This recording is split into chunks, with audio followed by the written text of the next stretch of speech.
नमस्कार विद्यार्थी मित्र हो. लर्निफाय अकॅडमी निर्मित प्रज्ञाशोध परीक्षा प्रश्नपत्रिका संचातील प्रश्नपत्रिकांचं स्पष्टीकरण आपण या व्हिडिओ सिरीजच्या माध्यमातून घेत आहोत. आणि आज आपण या सिरीजमध्ये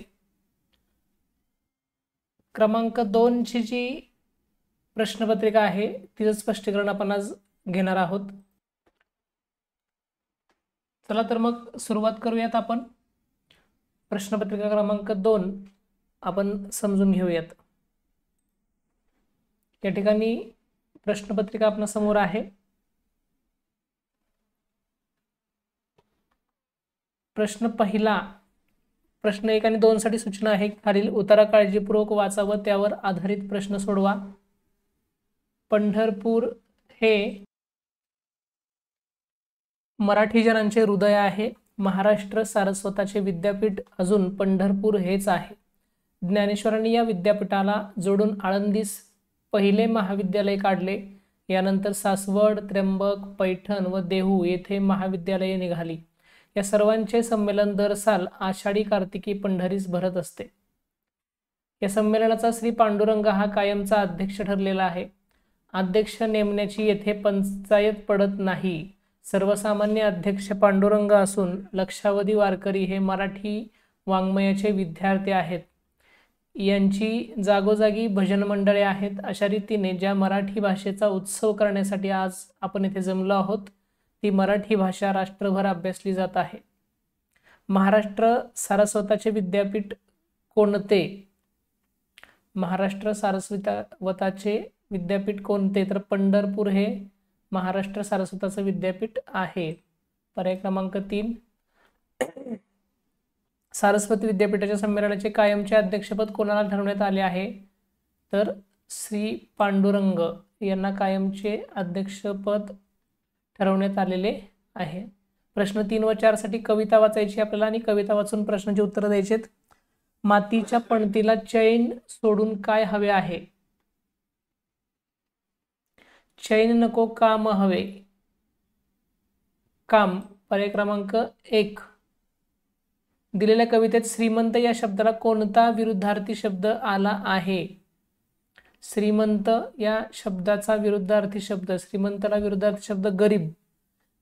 गरीब हा शब्द नाहीये, परंतु गरीब या शब्दाशी जुळणारा किंवा समानार्थाचा शब्द इथं आहे. दिनांना पहा, दिन. दिन म्हणजे गरीब. श्रीमंत या शब्दाचा विरुद्धार्थी शब्द आहे. पर्याय क्रमांक 4.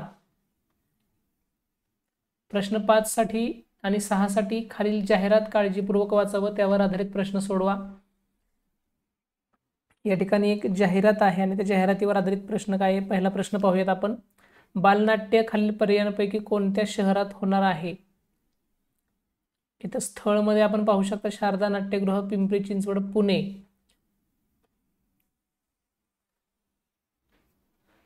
कोणत्या शहरात होणार आहे? तर पुणे या शहरामध्ये होणार आहे. बालनाट्याची जाहिरात कोणत्या तारखेला दिली असेल? या बालनाट्याची जाहिरात कोणत्या तारखेला दिली असेल? बालनाट्य उद्या रविवार दिनांक 25 मे रोजी दुपारी 3:30 आहे.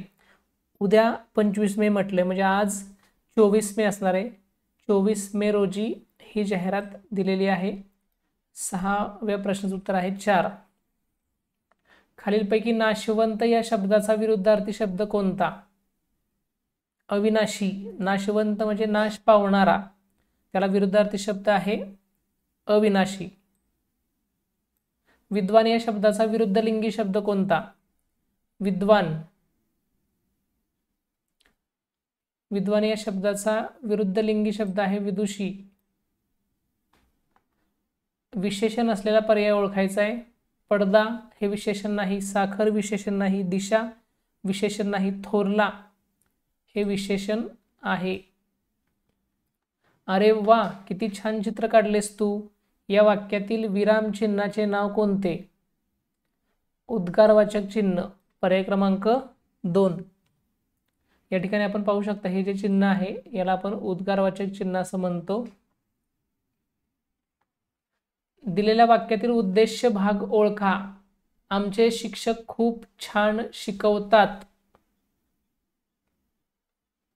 या वाक्याला आपण कोण असा प्रश्न विचारला तर कोण छान शिकवतं, तर आमचे शिक्षक, म्हणजे आमचे शिक्षक हा उद्देश्य भाग आहे.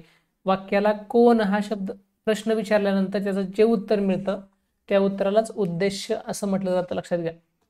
दुपारची सावली या अर्थासाठी कोणता अलंकारिक शब्द वापराल? कधीही न बदलणारे. दुपारची सावली कधीही बदलत नाही का, तर बदलते, त्यामुळं बरोबर नाही. अल्पकाळ टिकणारे सुख, दीर्घकाळ टिकणारे सुख आणि सतत बदलणारे. त्याचं अचूक उत्तर आहे अल्पकाळ टिकणारे सुख. दुपारची सावली ही काही कायम नसते, लक्षात घ्या, ठराविक वेळेपुरती असते, नंतर ती निघून जाते.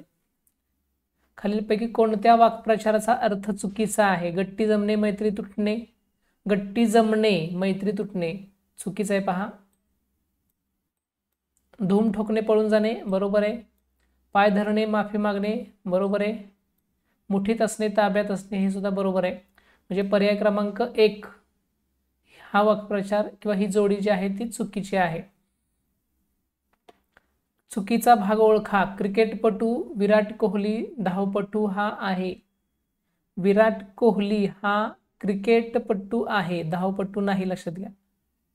म्हणजे 14व्या प्रश्नाचं उत्तर आहे 3.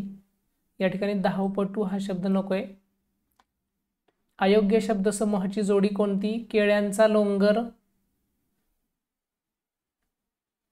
मडक्यांची चवड, वेलींचा कुंज, तारकांचा पुंज.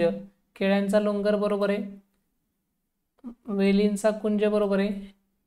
तारकांचा पुंज बरोबर आहे. मडक्यांची उतरंड पाहिजे होतं, तिथं चवड म्हटले, त्यामुळे पर्याय क्रमांक 2 हा चुकीचा आहे. उत्तर 2 आहे. तीर या शब्दाचे 2 वेगवेगळे अर्थ असणारी जोडी शोधा. तीर म्हणजे बाण. तीर आणि बाण एकच अर्थात शब्द आहे, लक्षात घ्या. बाण आणि कान, काठ, बाण. तीर म्हणजे काठ आणि तीर म्हणजे बाण. पर्याय क्रमांक 3. या अक्षरांपासून तयार होणाऱ्या अर्थपूर्ण शब्दाचे मधोमध येणारे अक्षर कोणते? शब्द तयार होते अमरावती.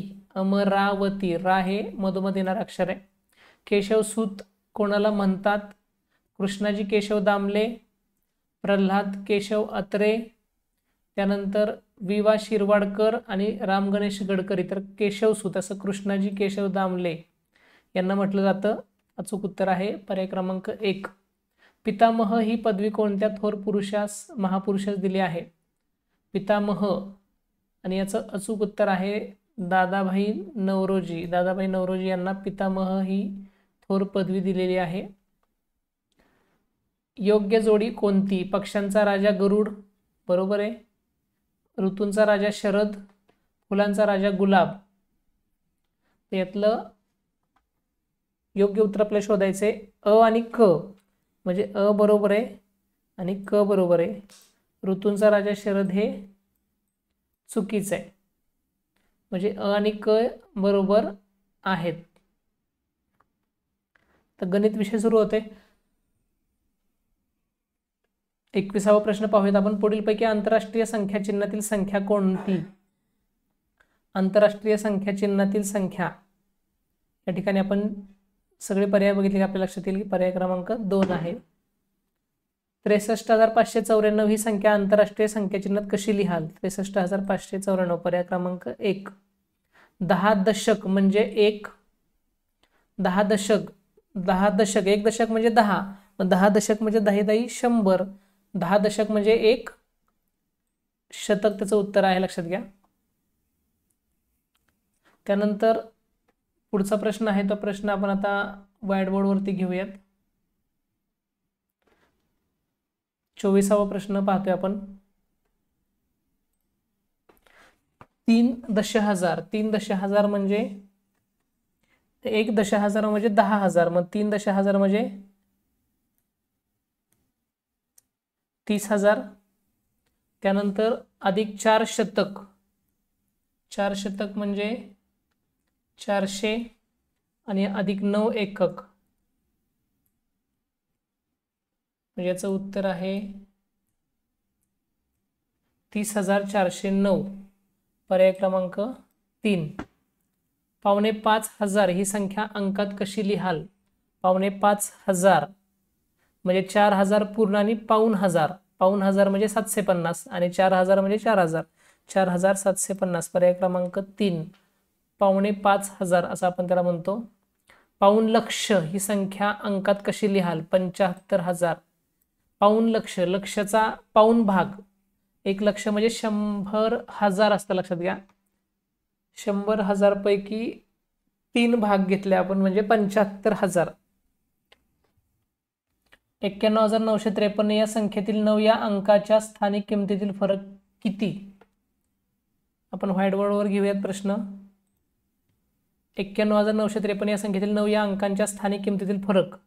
हा जो 9 आहे शतक स्थानचा आणि हा आहे तो दशहजार स्थानचा. दशहजार स्थानच्या 9ची स्थानिक किंमत आहे 90,000 आणि शतक स्थानच्या 9ची स्थानिक किंमत आहे 900. यातील फरक विचारलाय म्हणून आपण वजाबाकी करतोय.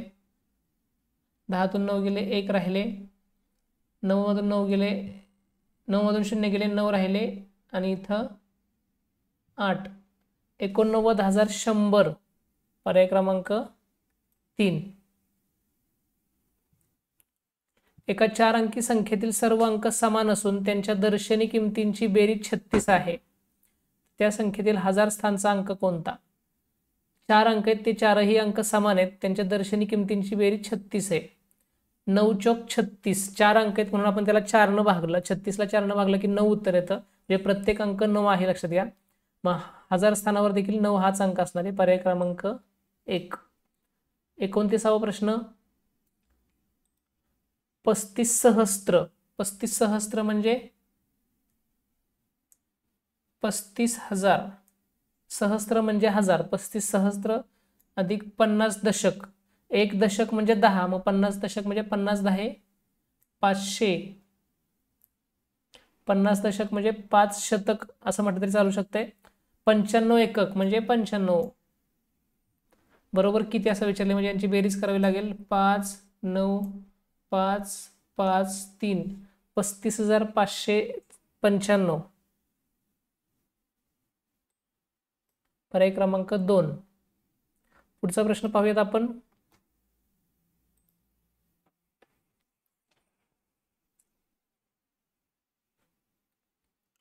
पाच गुणिले 100 म्हणजे 500. 30वा प्रश्न पाहतोय आपण. 5 गुणिले 0 अधिक म्हणजे 0 येणार तिथं. त्यानंतर 5 गुणिले 1000 5000 आणि अधिक 5 गुणिले 10,000 50,000. या विस्तारित मांडणीने तयार होणारी संख्या कोणती? 55,500. याची बेरीज आपण केल्यानंतर 55,500 अशी बेरीज येईल. पुढचा प्रश्न पाहूयात. 31वा. 1405 हे अंक कमीत कमी एकदा वापरून तयार होणाऱ्या 5 अंकी लहानात लहान संख्येत 2 अंकी लहानात लहान संख्या मिळवल्यास कोणती संख्या मिळेल? बघा, 5 अंकी लहानात लहान संख्या तयार करायची आपल्याला, म्हणजे एक अंक आपल्याला 2 वेळा वापरावा लागणार आहे. सर्वात लहान अंक पहिल्यांदा घ्यावा लागेल. सर्वात लहान 0 मात्र 0 आपण पहिल्यांदा घेत नाही. 0 नंतर येणारा अंक म्हणजे 1. त्यानंतरचा पुढचा जो अंक आहे तो आपण 2 वेळा घेऊयात, म्हणजे 0 हा अंक जो आहे तो आपण 2 वेळा घेऊयात. आणि 4 आणि 5 ही 5 अंकी सर्वात लहान संख्या तयार होणार आहे, लक्षात घ्या. 10,045. या संख्येत 2 अंकी लहानात लहान संख्या मिळवली. 2 अंकी लहानात लहान संख्या जी आहे ती 10 मिळवली तर उत्तर येणार आहे 10,055.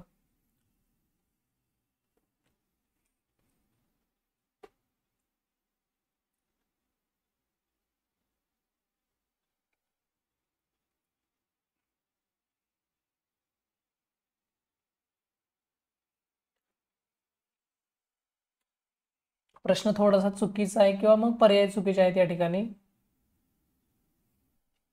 10,055 लहानात लहान आहे, याच्याऐवजी इथं मोठ्यात मोठी असणारी संख्या.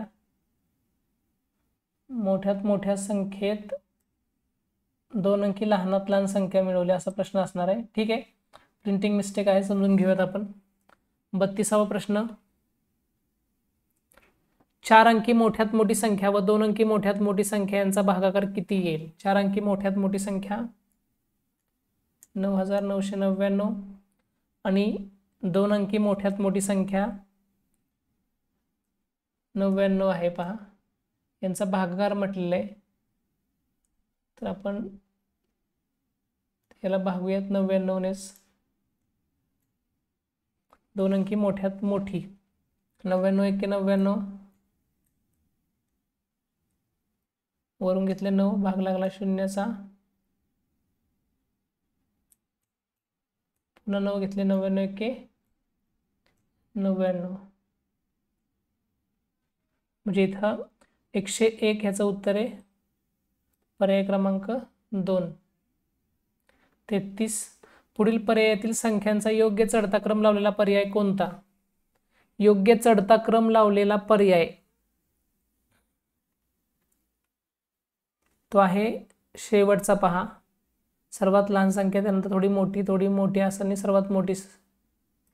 पर्याय क्रमांक 4 आहे योग्य चढता क्रम लावलेला पर्याय. कोणत्या पर्यायात योग्य चिन्ह वापरले आहे? 3605, 3506. मोठी संख्या इकडची, चिन्ह इथं चुकीचं वापरले, हा नाही. 2005 बरोबर 2005 चिन्ह बरोबर वापरले. 5030 आणि 530. 5030 ही संख्या मोठी आहे, हे देखील चिन्ह बरोबर वापरलेलं आहे. आणि 1011, 11001 इथं मोठी संख्या ही आहे, हे चिन्ह देखील चुकीचं वापरलेलं आहे. म्हणजे इथं 2 पर्याय इथं बरोबर आहेत, लक्षात घ्या. पर्याय क्रमांक 2 आणि पर्याय क्रमांक 3 34व्या प्रश्नामध्ये 2 किंवा 3 2 पर्याय या ठिकाणी बरोबर आहेत. 35वा प्रश्न, 1 ते 100 मध्ये 4 हा अंक असलेल्या संख्या किती? 1 ते 100 मध्ये 4 हा अंक असलेल्या संख्या किती? तर 4 हा अंक असलेल्या संख्या आहेत 19. 1 ते 100 मध्ये कोणता अंक 11 वेळा येतो? 1 ते 100 मध्ये 0 हा अंक 11 वेळा येतो. 2 अंकी सर्वात मोठी संयुक्त संख्या व मूळ संख्या यांची बेरीज किती? 2 अंकी सर्वात मोठी संयुक्त संख्या, 2 अंकी सर्वात मोठी संयुक्त संख्या जी आहे ती आहे 99, सर्वात मोठी संयुक्त संख्या. आणि मूळ संख्या आहे सर्वात मोठी 97, यांची बेरीज म्हटलेलं आहे 196 यांची बेरीज येणार आहे. पर्याय क्रमांक मग इथं सर्वात मोठी 2 अंकी संयुक्त संख्या 99 येणार आहे आणि मूळ संख्या 97 आहे, यांची बेरीज 196 येते. 37व्याचं उत्तर आहे प्रश्न पर्याय क्रमांक 1. 38वा प्रश्न पाहूयात आपण. पुढीलपैकी मूळ संख्यांचा गट कोणता? 11, 31, 41, 51. यामध्ये 51 ही संयुक्त आहे, त्यामुळे हा मूळ संख्यांचा गट नाही. 43, 53, 63, 73. 63 ही संख्या संयुक्त आहे, त्यामुळे ही मूळ संख्यांचा गट नाही आहे. 17, 37, 47, 67 हा मूळ संख्यांचा गट आहे. इथं 39 संयुक्त संख्या लक्षात घ्या, त्यामुळे योग्य गट आहे पर्याय क्रमांक 3. एका उदाहरणात गुणाकार 625 आहे, गुण्य आणि गुणक यातील फरक 0 आहे, तर त्या उदाहरणातील गुणक किती असेल? गुणाकार 625 आहे आणि गुण्य आणि गुणक यातील फरक 0 आहे, म्हणजे गुण्य आणि गुणक समान आहे. म्हणजे याचा अर्थ 2 समान संख्यांचा गुणाकार 625, म्हणजे 625 ही कुठल्या तरी संख्येचा वर्ग आहे, लक्षात घ्या. 625 हा 25 चा वर्ग आहे, म्हणजे गुण्य आणि गुणक 25 असले की त्याचा गुणाकार 625 येणार आहे. 40वा प्रश्न. एका जंगलात 2530 आंब्याची, आपल्याला हा व्हाईट बोर्डवर घ्यायचा आहे प्रश्न. 2530 आंब्याची, 2340 चिंचेची व 2750 लिंबाची झाडे असून उरलेली जंगली झाडे आहेत.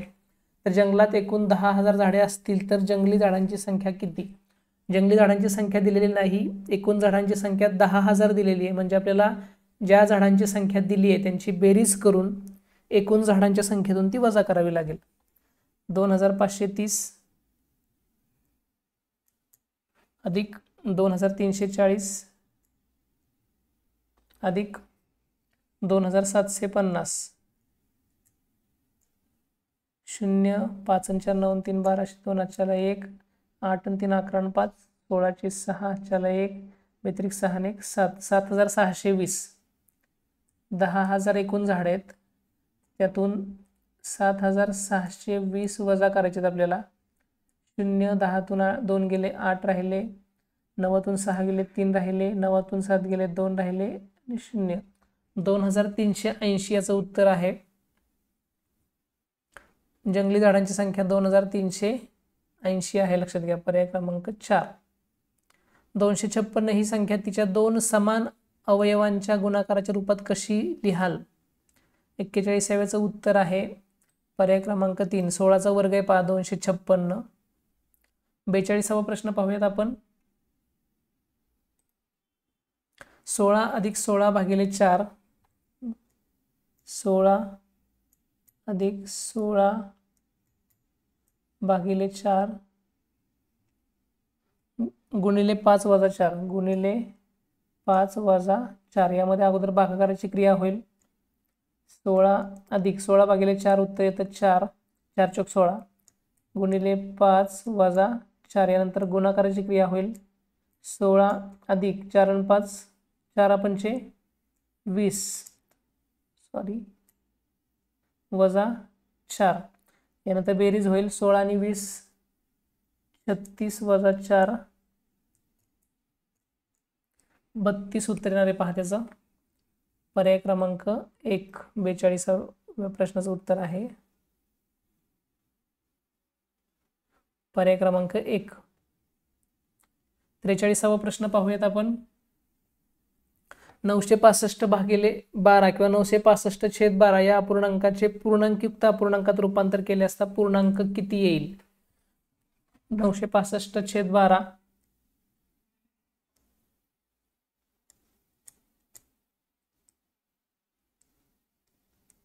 आता इथं आपल्याला काय करायला लागतं? 965ला 12ने भागावं लागेल तर आपल्याला पूर्णांक मिळेल आणि अंश मिळेल. 12 8 96 0 0 वरून घेतले 5 12 0 0चा भाग लागणार आहे तर 5 उरणार आहेत. मग पूर्णांकयुक्त अपूर्णांकात रूपांतर असं होईल. 12 पूर्णांक बाकी राहते 5 आणि छेद 12. पूर्णांक येईल 12. 43चं उत्तर आहे 1. सॉरी इथं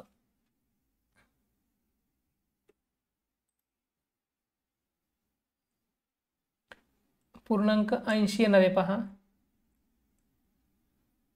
बाकी राहिली 5 आणि भागले आपण 12 म्हणजे छेद 12 आहे तसा राहील. 80.5 अंशछेद 12 म्हणजे इथं 80 हा पूर्णांक आहे, लक्षात घ्या. 43व्या प्रश्नाचा. 44 40.5 अंशछेद 13 या अपूर्णांकाचे अंशाधिक अपूर्णांकात रूपांतर केले असता अंश व छेद यांची बेरीज किती येईल? अंशाधिक अपूर्णांकात रूपांतर करायचे. 40.5 अंशछेद 13 13 आणि 40 यांचा गुणाकार करायचा. 13 चौक 52 म्हणजे 520 अधिक 5 525 म्हणजे अंशामध्ये 525 आणि छेदामध्ये 13. तर अंश आणि छेद यांची बेरीज 525 आणि 13 538. पर्याय क्रमांक 4. पुढं कोणते रूपांतर योग्य आहे? 45वा प्रश्न आहे पहा. 5 डेकामीटर बरोबर 50 डेसिमीटर. तर यासाठी आपल्याला तो तक्ता पाठ असणं गरजेचं आहे.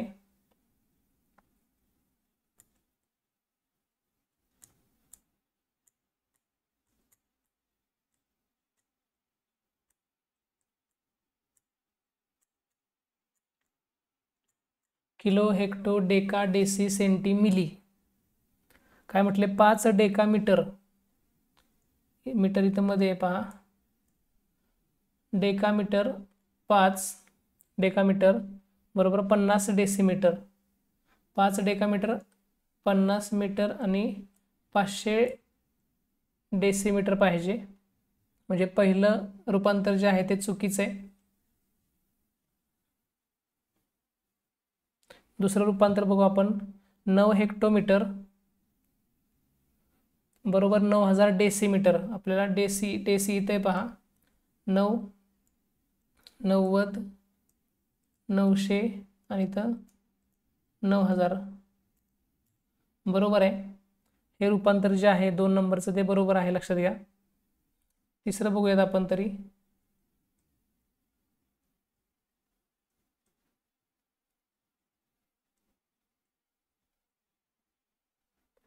तिसरं रूपांतर बघूयात आपण. 600 डेकामीटर बरोबर 6 मीटर. 600 डेकामीटर बरोबर 6 मीटर म्हटलेलं आहे, तर हे चुकीचं आहे.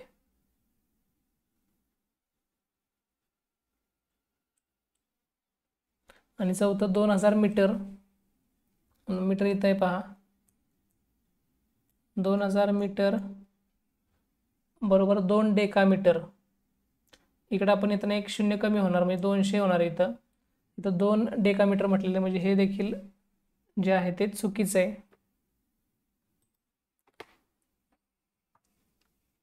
म्हणजे इथं आपण 5 डेकामीटर बरोबर 5 डेसिमीटर हे चुकीचं, लक्षात घ्या. पर्याय क्रमांक 2 जे आहे ते रूपांतर योग्य आहे. पुढं 46वा प्रश्न. पुढीलपैकी कोणती वस्तू वजनाने हलकी आहे? डेकाग्रॅम, हेक्टोग्रॅम, डेसिग्रॅम का सेंटीग्रॅम? तर सेंटीग्रॅम हे सगळ्यात वजनाने हलकं माप आहे. प्रत्येक मुलाला पाऊण किलो तांदूळ याप्रमाणे वाटप केल्यास 18 किलो तांदूळ किती मुलांना वाटता येईल? प्रत्येक मुलाला पाऊण किलो तांदूळ. पाऊण किलो तांदूळ आपण पाऊण किलो तांदूळ म्हणजे 750 ग्रॅम, लक्षात घ्या. प्रत्येक मुलाला 750 ग्रॅम तांदूळ याप्रमाणे 18 किलो तांदूळ आहे. 18 किलो म्हणजे 18,000 ग्रॅम झाला. आणि प्रत्येक मुलाला दिला आहे 750 ग्रॅम. यांचा आपल्याला भागाकार करावा लागेल 75 आणि 1800. तर 5 न भागूयात आपण दोन्हीकडं. 5 एके 5 राहिले 2 आणि 5 5 25. 5 त्रिक 15 राहिले 3. 5 7 30 राहिले 0. 5 0 0 360. 15 15 एके 15 15 2 30 राहिले 6 60 15 चौक 60 म्हणजे 24 मुलांना तो तांदूळ वाटता येईल. पर्याय क्रमांक 3 47. 11 हेक्टोमीटर लांबीची दोरी 10 ठिकाणी समान अंतरावर कापली तर प्रत्येक तुकड्याची लांबी किती? 11 हेक्टोमीटर. इथं आपल्याला उदाहरण समजून घ्यायचे. 11 हेक्टोमीटर लांबीची दोरी 10 ठिकाणी समान अंतरावर कापली. 10 ठिकाणी कापले की त्याचे तुकडे होताना 11 तुकडे होणार आहेत. मग 11 हेक्टोमीटरचे 11 तुकडे म्हणजे प्रत्येक तुकडा 1 हेक्टोमीटरचा असणार आहे. हे प्रत्येक तुकड्याची लांबी ही 1 हेक्टोमीटर असणार आहे, लक्षात घ्या. तोंडी आपण हे उत्तर सोडवू शकतो. यासाठी काही कुठली क्रिया करण्याची आवश्यकता नाही. आपण नीट वाचन केलं की आपल्याला लगेच लक्षात येणार आहे. 725 तास म्हणजे किती दिवस किती तास? 725 तास म्हणजे किती दिवस किती तास? आपण हा प्रश्न व्हाईट बोर्डवरती घेऊयात. 725 तास म्हणजे किती दिवस आणि किती तास? 700 तास म्हणजे किती दिवस हे आपल्याला काढण्यासाठी त्याला काय करायला लागेल? 700 ला 24 न भागावं लागेल आपल्याला.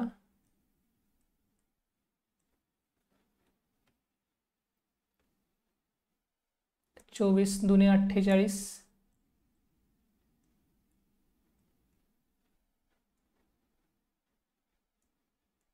22 राहिले, वरून घेतले 0. 24 पंचे 20 सॉरी 24 90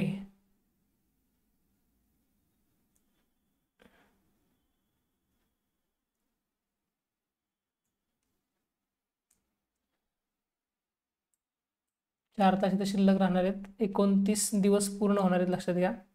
29 दिवस पूर्ण आणि 4.25 तास.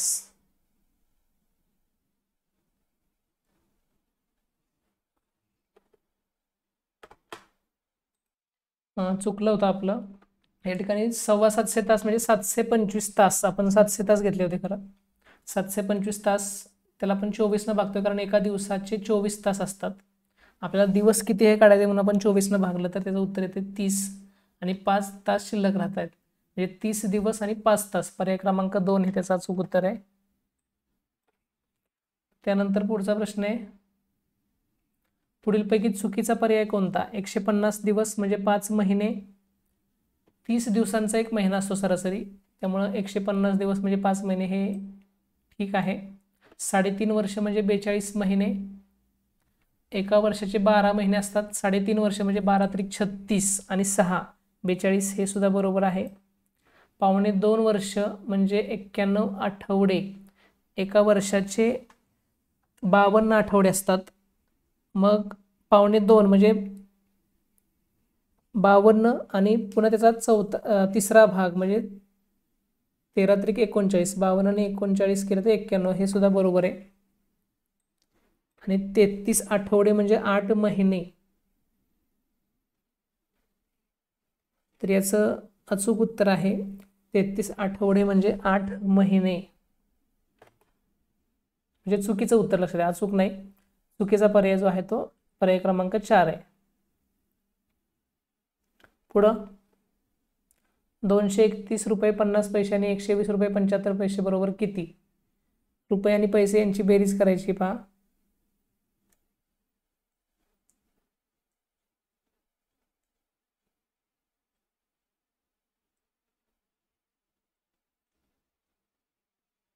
रुपये आणि पैसे यांची बेरीज करायची. आपण हे प्रत्यक्ष व्हाईट बोर्डवर करूयात. 231 रुपये आणि 50 पैसे. 231 रुपये मी रुपये इथं बाजूला मांडले आणि 50 पैसे इकडे मांडतोय मी, अधिक 120 रुपये 75 पैसे. अगोदर पैशांची बेरीज करणार आहे मी.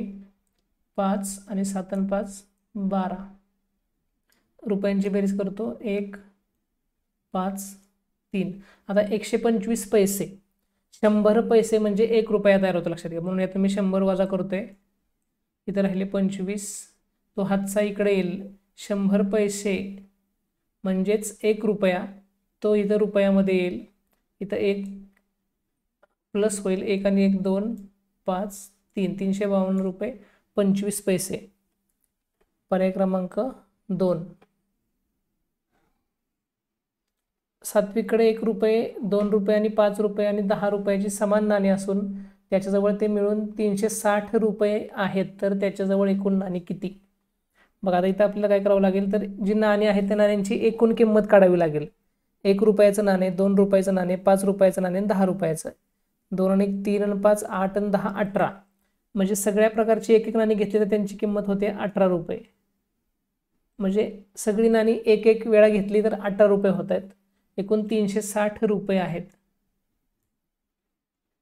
360ला आपल्याला 18 भागावं लागेल. 18 दुने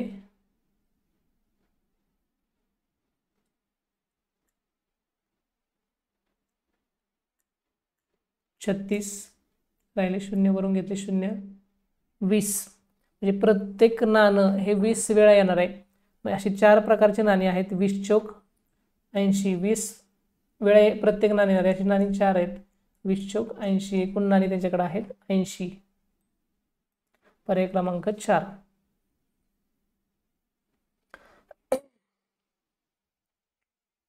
त्रेपन्न. पुढीलपैकी समद्विभुज त्रिकोण कोणता की ज्याच्या 2 बाजू समान आहेत? इथं पहा, आपण पाहू शकतो ही आणि ही बाजू समान आहे. हा त्रिकोण पाहिला तर 3ही बाजू समान दिसत आहेत. याला समभुज त्रिकोण म्हणू शकतो आपण. हा समद्विभुज होईल. हा काटकोन त्रिकोण होईल. हा विशाल कोन त्रिकोण होईल. समद्विभुज त्रिकोण हा आहे. सोबतच्या आकृतीत तयार होणाऱ्या एकूण त्रिकोणांची संख्या आपण परवा पाहिलं तसं 1 2 आणि 3 आणि यांची पुन्हा बेरीज करायची, ती येते 6. म्हणजे पर्याय क्रमांक 4. प्रश्न क्रमांक 55 आणि 56 साठी सोबतच्या आकृतीतील चौरसांची संख्या किती आणि सोबतच्या आकृतीतील चौकोनांची संख्या किती? सोबतच्या आकृतीतील चौरसांची संख्या किती? तर ती पर्याय क्रमांक 3 आहे पहा, 55 येते चौरसांची संख्या. आणि चौकोनांची संख्या किती? तर ती येते 225. यासाठी काही सूत्र आहेत, त्या सूत्राप्रमाणे आपण हे करायचंय. 57वा प्रश्न आहे पहा, सोबतच्या आकृतीत त्रिज्येची संख्या ही व्यासाच्या संख्येच्या किती पट आहे? त्रिज्यांची संख्या, त्रिज्या किती पाहितं? 1 2 3 4 5 6 7 8 9 10. 10 त्रिज्या आहेत. आणि व्यास किती आहेत? तर व्यास आहेत 1 2 3 4 5 6 5 आहेत. तर त्रिज्येची संख्या ही व्यासाच्या दुप्पट आहे, लक्षात घ्या. पर्याय क्रमांक 2. सोबतच्या आकृती रेषाखंड अ चे माप किती? अ पासून ते क पर्यंतचं माप विचारलंय. ड पासून अ पर्यंतचं माप आहे 4, म्हणजे ह्याची त्रिज्या आहे 4. ही सुद्धा त्रिज्याच आहे, तर ही होते 4.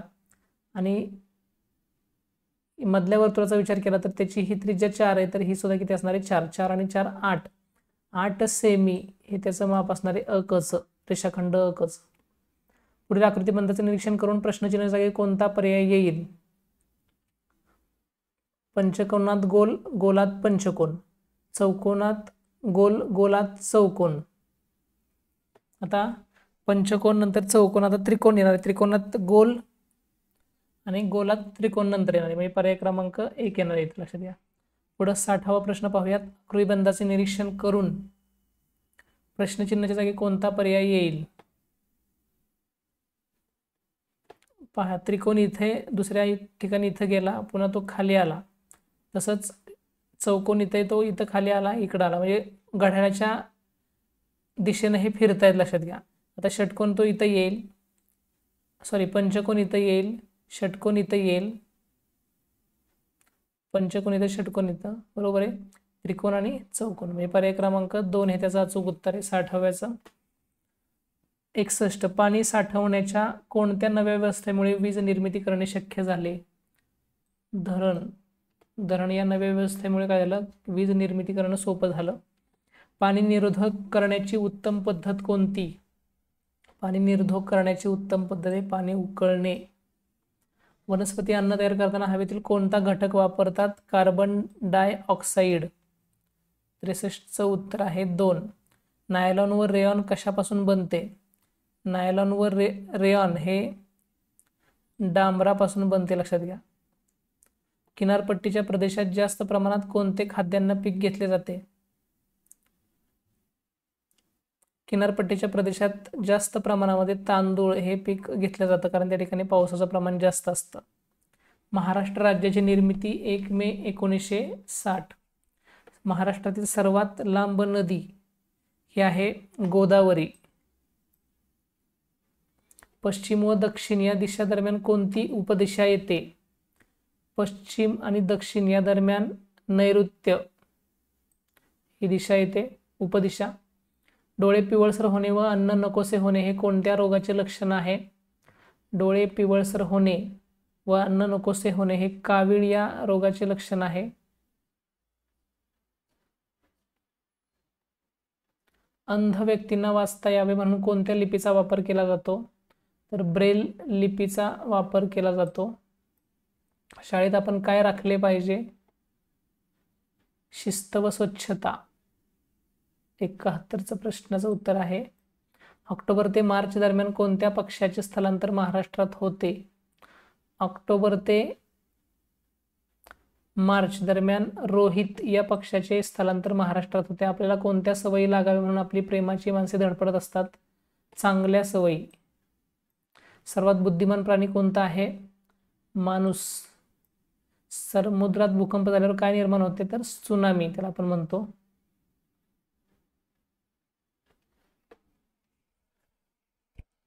अशा प्रकारे आज आपण प्रश्नपत्रिका क्रमांक 2 या प्रश्नपत्रिकेचं सविस्तर स्पष्टीकरण पाहिलेलं आहे. पुढच्या व्हिडिओमध्ये आपण बुद्धिमत्ता आणि इंग्रजी यातली जी दुसरी प्रश्नपत्रिका आहे, म्हणजे प्रश्नपत्रिका क्रमांक 10चं स्पष्टीकरण पाहणार आहोत. त्यामुळे पुढचा व्हिडिओ पाहायला विसरू नका. चला तर मग भेटूयात पुढच्या व्हिडिओमध्ये. तोपर्यंत धन्यवाद.